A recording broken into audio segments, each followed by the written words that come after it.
जय हिंद फ्रेंड्स, मैं सुमित कुमार एक बार फिर से आपका स्वागत करता हूं मेरे इस YouTube channel learn with Sumit में। तो यार, अगर आप किसी भी एग्जाम की तैयारी कर रहे हैं, beat NDA, CDS, air force, navy, AFCAT या फिर कोई और एग्जाम जिसमें करंट अफेयर्स पूछा जाता है, तो आप सबको पता है कि मेरी एक तो सीरीज चल रही है सुबह सुबह 8:30 बजे, डेली न्यूज़पेपर एनालिसिस। ये देखो, ये डेली न्यूज़पेपर एनालिसिस मैं लेकर आता हूं डेली 8:30 AM पे अन अकेडमी वॉरियर्स यूट्यूब चैनल पे। यहाँ पे मैं द हिंदू न्यूज़पेपर को एनालाइज करता हूँ, हॉट टॉपिक्स डिस्कस करता हूँ, क्विजेस डिस्कस करता हूँ। तो मंडे टू फ्राइडे यार ये चलती है। देन मैंने डिसाइड करा है कि जो मंडे टू फ्राइडे वहां पे होगा उसकी एक समरी, जो मोस्ट इंपॉर्टेंट चीजें हैं, जो मतलब एक रिकॉर्ड सा भी हो जाए, आपकी रिवीजन भी हो जाए, वो मैं लेकर आया करूंगा अपने इस YouTube channel learn with Smith में। तो भाई, ये पार्ट 1 ऑफ दिस सीरीज है। उम्मीद करता हूं ये सीरीज आपको बहुत पसंद आएगी। एंड जिस तरीके से यार आप मुझे प्यार दे रहे हैं हर जगह, प्लीज ऐसा प्यार देते रहे। लर्न विद सुमित को और सब्सक्राइब करने को बोले, अपने यारों दोस्तों को शेयर करें। अगर स्पेसिफिकली कोई बच्चा डिफेंस एग्जाम की तैयारी कर रहा है तो ये तो भाई उसके लिए है ही है। आप मुझे टेलीग्राम पे भी फॉलो कर सकते हैं, वहां भी मैं लर्न विद सुमित के नाम से ही हूँ। लिंक्स आपको मेरे टेलीग्राम का भी लिंक, इंस्टाग्राम का भी लिंक डिस्क्रिप्शन में मिल जाएंगे। अगर आप learn with Sumit YouTube channel को थोड़ा सा एक्सप्लोर करेंगे तो you will get to know कि करंट अफेयर की जो सीरीज है, जो आप, क्योंकि सबको पता है कि जो करंट अफेयर है वो अगस्त 2019 या फिर जुलाई 2019 से लेके और जुलाई 2020 तक के आने हैं। ठीक है, तो मैंने पुरानी वाले जो करंट अफेयर है उनकी सीरीज चलाई हुई है, ऑलरेडी 10 पार्ट निकाल चुका हूं और डेली करंट यहां से चलेंगे। तो ये 2 पार्ट है जिसमें करंट अफेयर चला करेंगे एंड आपका सारा का सारा करंट अफेयर तैयार हो जाएगा। इसके अलावा ज्योग्राफी, हिस्ट्री के भी क्रैश कोर्सेज चल रहे हैं, आप चाहे तो देख सकते हैं। अच्छा, इसके अलावा अन अकेडमी पे नए कोर्सेज, एक कोर्स तो पहले ही आ चुका था जिसके बारे में मैं एक वीडियो भी बना चुका हूं, एक और वीडियो मैं बनाऊंगा दूसरे कोर्स के बारे में। देखो, मैंने आपको बताया था an academy always gives you options. ठीक है, तो 2 बैच कोर्सेज लॉन्च कर दिए अन अकेडमी ने, और भी बैच कोर्सेज आ रहे होंगे, उन सबको भी आप देख सकते हो। तो यार, इस बैच कोर्स में मैं जीएस पढ़ा रहा था, इस बैच कोर्स में मैं जीएस पढ़ा रहा हूँ। इसमें फोटो नहीं है लेकिन मैं ही पढ़ा रहा हूँ, आप देखोगे, अंदर जाके देखोगे तो आपको पता लग जाएगा। इन दोनों के लिंक भी मैंने डिस्क्रिप्शन में डलवा दिए हैं। बेसिकली है क्या यार, आपका टाइम है अब तो 85 डेज के आसपास ही बचे हैं। बढ़िया तरीके से मेहनत करेंगे, अन अकेडमी के साथ मेहनत करेंगे एंड सक्सेसफुल होंगे। ठीक है, तो ऐसे बैच कोर्सेज चलते रहते हैं। नोट, अगर आपको बैच कोर्सेज पसंद नहीं आते तो आप कहीं और भी पढ़ सकते हैं, किसी और से भी, मतलब जैसे मेरे अगर आपको सिर्फ और सिर्फ जीएस के लेक्चर्स देखने, आप वो भी देख सकते हैं। अगर आप सिर्फ मैथ के देखने, इंग्लिश के देखने, तो सारी फैसिलिटी अवेलेबल है एक ही सब्सक्रिप्शन में। मैंने आपको पहले भी बताया था, 4000 का 3 महीने का सब्सक्रिप्शन है। अगर आप सुमित कुमार 9 कोड लगाते हो तो 400 रुपए कम हो जाएंगे, यानी 10%, और 36 रुपए का पड़ जाएगा। तो मेरे अकॉर्डिंग भाई 36 रुपए बहुत ज्यादा नहीं है, अगर इतने मैं कह रहा हूं कि आपकी कंप्लीट प्रिपरेशन हम करा रहे हैं। ठीक है, तो चलिए यार, ठीक है, तो स्टार्ट करते हैं आज का topic number 1, India China issue. देखिए, ये इशू ना इस हफ्ते का द टॉप मोस्ट इशू रहा है, बिकॉज आप जानते हैं हो क्या रहा था। ये इशू की शुरुआत कैसे हुई थी कि जो अपनी पेंगोंग लेक है, ठीक है, आप पता है पेंगोंग लेक कहाँ है, लद्दाख में है। जो पेंगोंग लेक है उसमें ना थोड़ी सी कन्फ्रंटेशन स्टार्ट होगी Indian soldiers and Chinese soldiers के बीच में। धीरे धीरे धीरे धीरे मुद्दा बहुत ज्यादा उठने लगा एंड फिर मतलब इस लेवल तक आया है कि वहां पे राजनाथ सिंह जी कह रहे हैं कि भाई साहब, मैं अपने 90,000 सैनिक वहां पे भेज रहा हूं, वहां से चाइना अपने सैनिक पे सैनिक भेजे जा रहा है। मतलब एकदम ऐसा, मतलब यहां तक न्यूज में आ गई कि नई कोल्ड वॉर स्टार्ट हो गई है। लेकिन मैंने पहले भी बताया था, इतना ईजी नहीं है आज के टाइम पे ना कोई भी किसी भी टाइप की वॉर स्टार्ट होनी। ये चाइना क्या करने की कोशिश कर रहा था, चाइना हमेशा ही इस टाइप का एग्रेसिव रूप अपनाता है जब उस पर कहीं और से प्रेशर आ रहा हो। भाई, इस टाइम पे कोविड के चलते ना चाइना पे बहुत ज्यादा प्रेशर आ रहा था, मतलब हर कोई चाइना को ब्लेम करना चाह रहा है, लेकिन चाइना क्या करना चाह रहा है कि थोड़ा सा ना ध्यान भटकाएगा। वो सिर्फ और सिर्फ इंडिया के साथ नहीं कर रहा है, वो वहां पे साउथ चाइना सी में भी सेम चीज कर रहा है, अपनी एक्सपेंशन पॉलिसी। ठीक है, ताकि लोग मतलब उन चीजों को छोड़ के यहाँ पे फोकस करने लग जाए। एंड फिर ऐसे ब्लैकमेल करने की कोशिश सा करता है कि मतलब यार, अगर आप मेरा साथ नहीं दोगे, अगर आप मुझे सपोर्ट नहीं करोगे तो इस टाइप की प्रॉब्लम्स आती रहेंगी। तो ये चाइना का जो मतलब बोलते हैं ना, ये बिहेवियर बहुत पहले से रहा है। इस बार क्या बिहेवियर था मैं बता देता हूं। है क्या, जैसे मान लो ये पेंगोंग लेक है, ठीक है, तो यहाँ पे ना माउंटेन्स है जिनको हम फिंगर्स भी बोलते हैं, ये बिकॉज ये एक फिंगर जैसे लग रहे हैं ना यहाँ पे। तो यहाँ पे टोटल यहाँ 8 फिंगर्स है। अब है क्या, चाइना कहता है, चाइना कहता है कि यहाँ इधर चाइना है, इधर इंडिया है। चाइना कहता है कि मेरा कंट्रोल ना इस सेकंड फिंगर तक है, यहां से स्टार्ट हो रही है फर्स्ट सेकंड। ठीक है, इंडिया कहता है कि मेरा कंट्रोल ना ये 8th फिंगर तक है। तो बीच का एरिया डिस्प्यूटेड आ गया ना। लेकिन एक्चुअल में आज के टाइम पे इंडिया का फिजिकली कंट्रोल 4th फिंगर तक है, लेकिन ये पूरा का पूरा एरिया अब डिस्प्यूटेड तो हो गया ना। इंडिया की आर्मी यहां तक प्रेजेंट है। अब क्या हुआ, चाइनीज जो सोल्जर्स थे ना वो यहां पे रहते ही हैं, वो तो यहां पे तो है, यहां से यहां आ गए वो, ठीक है, शिप्स शिप्स ले आए और अपने यहां भी उन्होंने बंकर्स वंकर्स बनाने स्टार्ट कर दिए। तब एकदम से माहौल बहुत ही गर्मा गर्म हुआ। ठीक है, तो ये सारा इशू हुआ। तो हमें इसको किस तरीके, इशू ये था। अब इसमें से मेरे इनसाइट्स क्या है मैं वो देख रहा हूं। सबसे पहले तो यार ये देख लो कि लाइन ऑफ एक्चुअल कंट्रोल है क्या। भाई लाइन ऑफ एक्चुअल कंट्रोल ना आज के टाइम की, ये मान लो कि डिस्प्यूटेड बाउंड्री है इंडिया एंड चाइना की। इंडिया चाइना की बाउंड्री, अच्छा क्या सर 1962 से पहले भी यही था? जी नहीं, 1962 के बाद ये लाइन ऑफ एक्चुअल कंट्रोल बदला है और शिफ्ट हो गया, चाइना ने और एरिया ले लिया। जैसे यहां पे ये देख लो अक्साई चीन वाला जो एरिया, ये चाइना ने कब्जा कर लिया। और है क्या, चाइना के साथ बहुत ही जबरदस्त इशू है, ये है कि हमने आज तक चाइना के साथ अपना बॉर्डर इशू सोल्व ही नहीं करा। मतलब चाइना, देखो ये बता रहा हूं मैं, पूरे के पूरे अरुणाचल प्रदेश को चाइना अपने अंदर दिखाता है, और ये अक्साई चीन तो उन्होंने हमसे छीना हुआ है, और भी देख लो और भी छोटी छोटी और बहुत सारी टेरिटरीज है। ठीक है, तो जब भी कुछ इशू होता है, मतलब है ही नहीं। आपको ये भी पता होगा कि वहां पे मतलब गोलियां भी नहीं चलती है बॉर्डर पे, इंडो चाइना बॉर्डर पे। बात समझ पा रहे हो? तो भाई इस टाइप की सिचुएशन है कि मतलब ये इस एरिया को चाइना भी अपने मैप में दिखा रहा है और हम भी अपने मैप में दिखा रहा है। तो जब भी चाइना का मूड फिरता है, वो भाई साहब आके उठा के यहां बोल देता है तो मेरा एरिया, ये तो मेरा एरिया है। ठीक है, वहां पे अलग ही तरीके से प्रोटेस्ट होता है। यहां पे मान लो जो मैंने फिंगर्स बताई, अगर मतलब यहां पे ना कुछ ऐसा एरिया है जो जिसको सच में मैं बोल दूं नो मैंस लैंड, ठीक है, किसी का नहीं है। मतलब वहां पे चाइनीज सोल्जर भी घूमते हैं, वहां पे इंडियन सोल्जर भी घूमते हैं। मैं सच कहानी बता रहा हूँ, ऐसा होता है। अगर यहाँ पे इंडियन सोल्जर गए तो चाइनीज सोल्जर आएंगे एक बोर्ड लेके, बोलेंगे this land belongs to China, please move back. ठीक है, और अगर यहीं पे चाइनीज सोल्जर आएंगे तो इंडिया इंडिया भी सेम बात बोलेगा। ऐसे चलती है। तो मतलब पॉइंट है कि इस एरिया में ना दोनों पेट्रोलिंग करते रहते हैं, ऐसी सिचुएशन चलती है। तो मतलब इतना ज्यादा वो है कि हमने बॉर्डर इशू सोल्व ही नहीं करा हुआ। तो इस बार कितने आर्टिकल्स आए जिनमें यही बातें करेगी कि भाई आज के टाइम पे सिचुएशन आ चुकी है कि इंडिया और चाइना एक टेबल पे बैठे और कुछ सोल्यूशन निकाले। ऐसे कब तक चलेगा, कब तक चाइना इस चीज का फायदा उठाता रहेगा?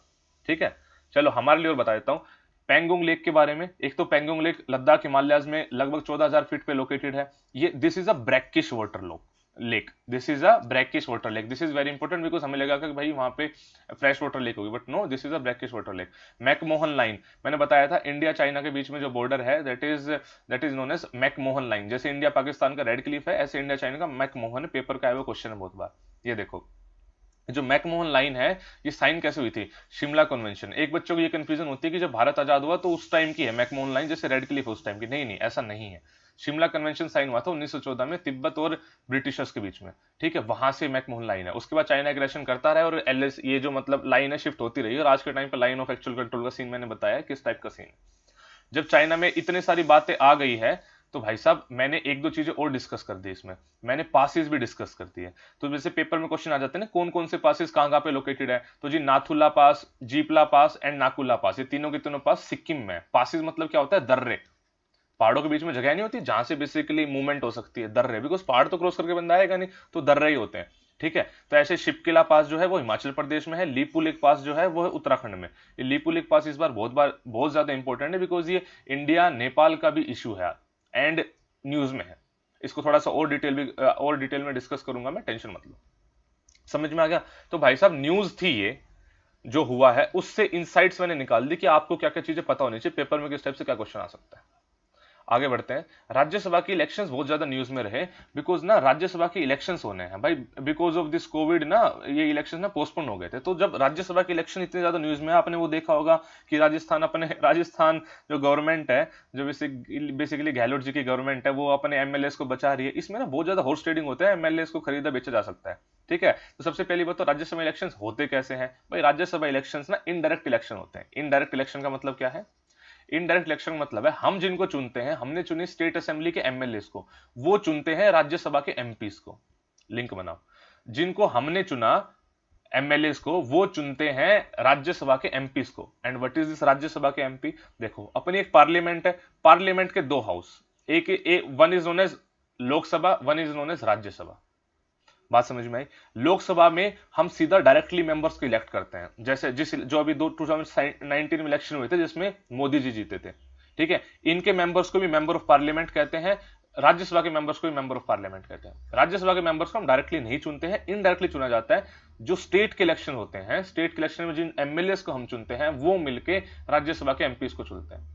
हर स्टेट की कुछ सीट्स होती हैं, जैसे लोकसभा की कुछ सीट्स होती हैं हर स्टेट की, ऐसे राज्यसभा की कुछ सीट्स होती हैं हर हर स्टेट की, ठीक है। एंड उन सीट्स के लिए इलेक्शन होते हैं एंड हमारे जो एमएलए होते हैं वो उनके लिए चुनते हैं। तो अभी यही हो रहा था भाई, जैसे गुजरात एक इशू है, बिकॉज गुजरात में आपको पता है कि कांग्रेस और बीजेपी बिल्कुल मतलब ज्यादा फर्क नहीं है। इधर राजस्थान में कांग्रेस पावर में, तो जो बीजेपी कोशिश कर रही है एमएलए को थोड़ा इधर उधर खरीदने वरीदने की, तो ये वो नहीं चल रहा है कि रिजॉर्ट में ले जाके बंद कर देते हैं एमएलए को। इस टाइप की बातें बहुत ज्यादा न्यूज में थी इस बार, तो ये राज्यसभा इलेक्शन न्यूज में, तो थोड़ा सा राज्यसभा के बारे में मैंने बता दिया। एक तो ये अपर हाउस लोअर हाउस बता दिया मैंने, इसके अलावा राज्यसभा की स्ट्रेंथ बता देता हूँ। राज्यसभा की मैक्सिमम स्ट्रेंथ 250 है, लेकिन आज के टाइम पे 245 सीट अलोकेट करी गई है।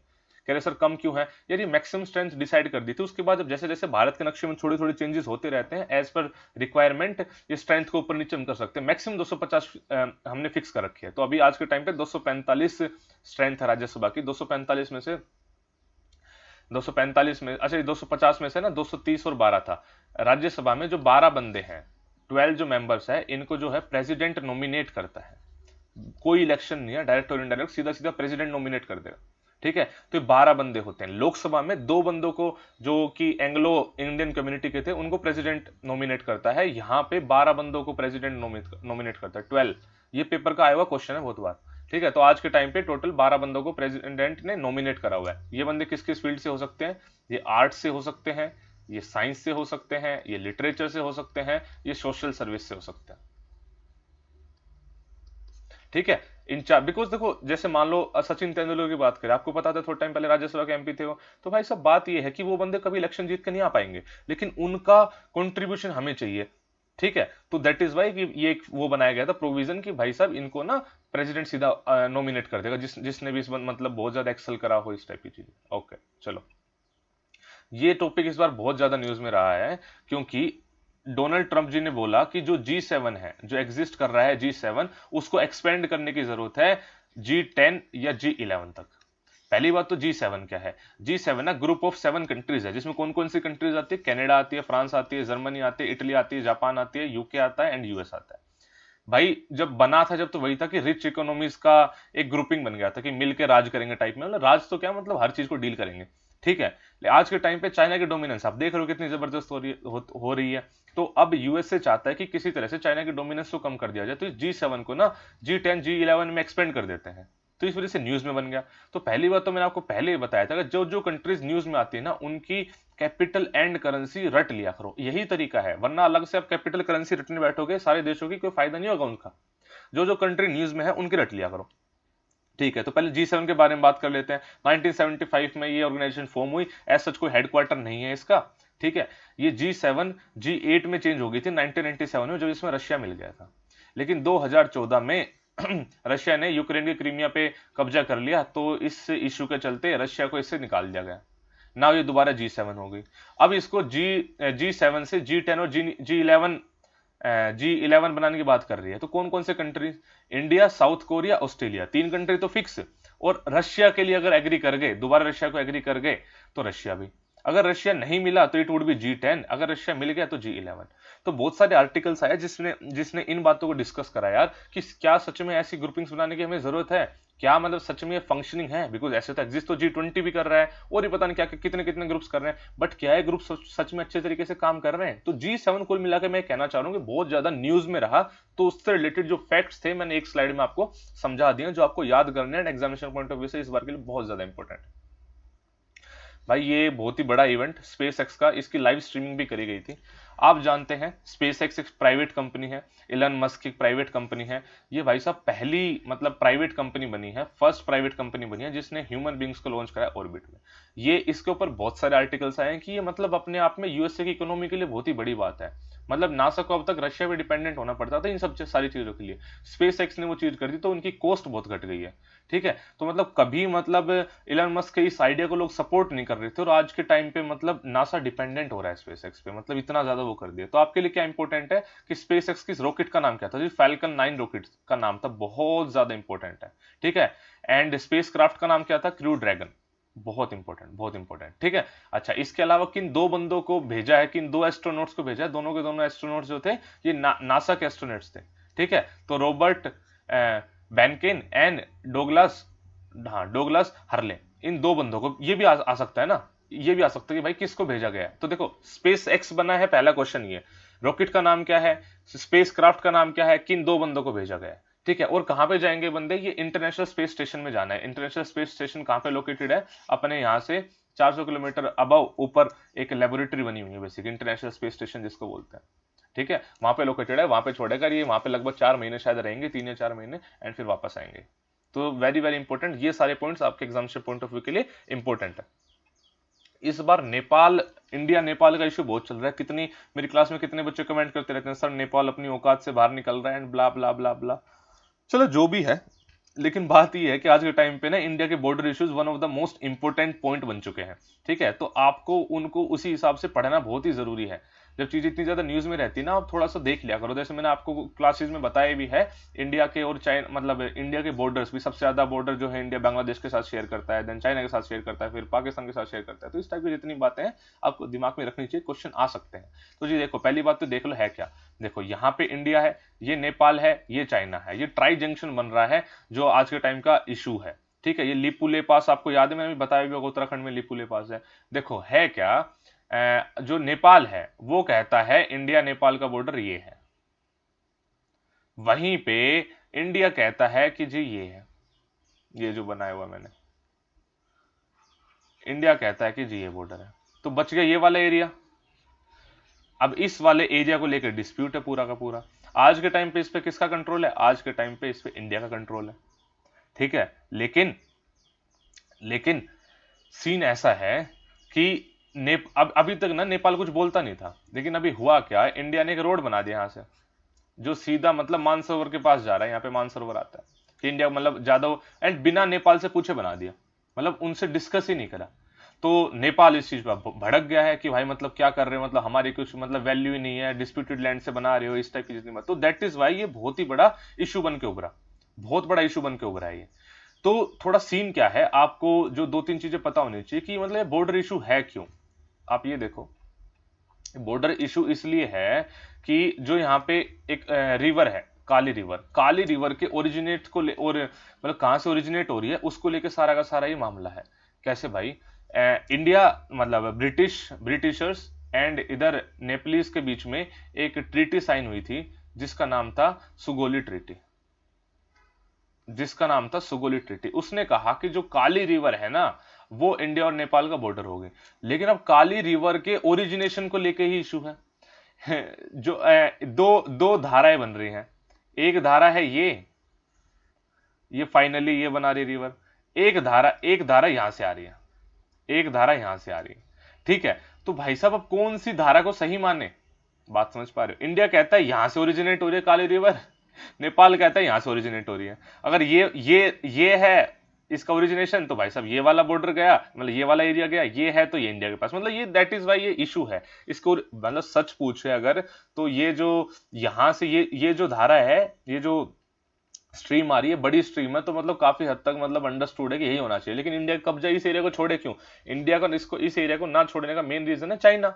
बस सिक्योरिटी पर्पज के लिए बहुत ही जबरदस्त मतलब पॉइंट है इंडिया के लिए, राइट है। लिपुलेक पास की एंट्री मिल जाएगी अगर नेपाल के पास चला गया तो। आज के टाइम पे नेपाल और चाइना के रिलेशन आप समझ ही रहे हैं कितने ज्यादा ही क्लोज होते जा रहे हैं, हमारे लिए तो इशू बनेगा ही फिर वो, राइट है।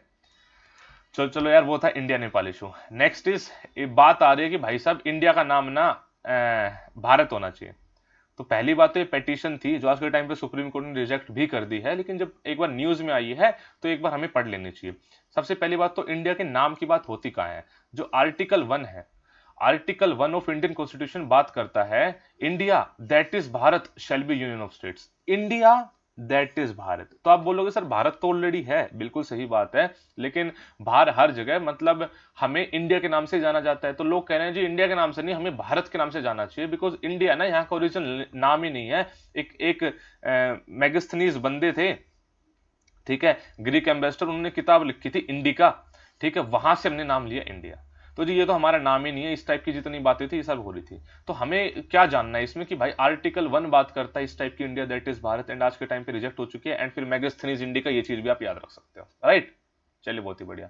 जून के कुछ ना इंपॉर्टेंट डेज भी हमें याद रख लेने चाहिए। मैंने ऐसे तो 2-3 डेज और भी कराए थे इन फॉर्म ऑफ क्विजेस, लेकिन जो 3 मोस्ट इंपॉर्टेंट डे है मैंने निकाल ली है इस वीक के।